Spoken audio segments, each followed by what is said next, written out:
चलिए बात करते हैं एक 3000 साल पुराने श्राप की, जिसने पूरी दुनिया में तहलका मचा दिया था। कहते हैं कि 1922 में खोजे गए एक मकबरे के बाहर यही चेतावनी लिखी मिली थी।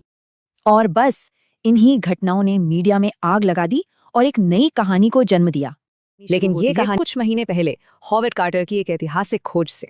सालों की खोज के बाद अब कार्टर के अभियान के लिए पैसा खत्म होने वाला था, और फिर उन्होंने खोज निकाला एक ऐसा मकबरा जिसे 3000 साल से किसी ने नहीं छुआ था। इस खोज और कार्टर वॉन की मौत के बाद ही रहस्यमयी मौतों का एक सिलसिला शुरू हो गया। अगले 6 सालों में मकबरे से जुड़े करीब 22 लोगों की मौत हो गई।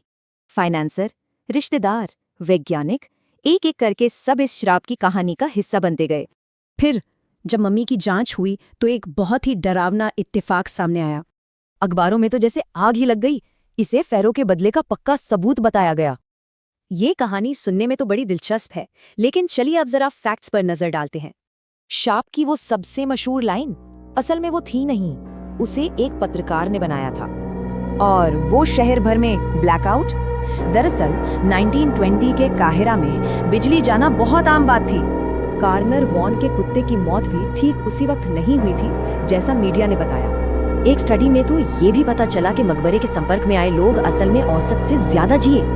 कई पीड़ित या तो पहले से बीमार थे या फिर मकबरे में मौजूद फंगस उनकी मौत का कारण बना।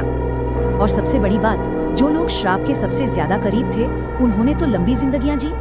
मतलब हॉवर्ड कार्टर जिसने मकबरा खोला था, वो खुद कभी इस श्राप का शिकार नहीं हुआ।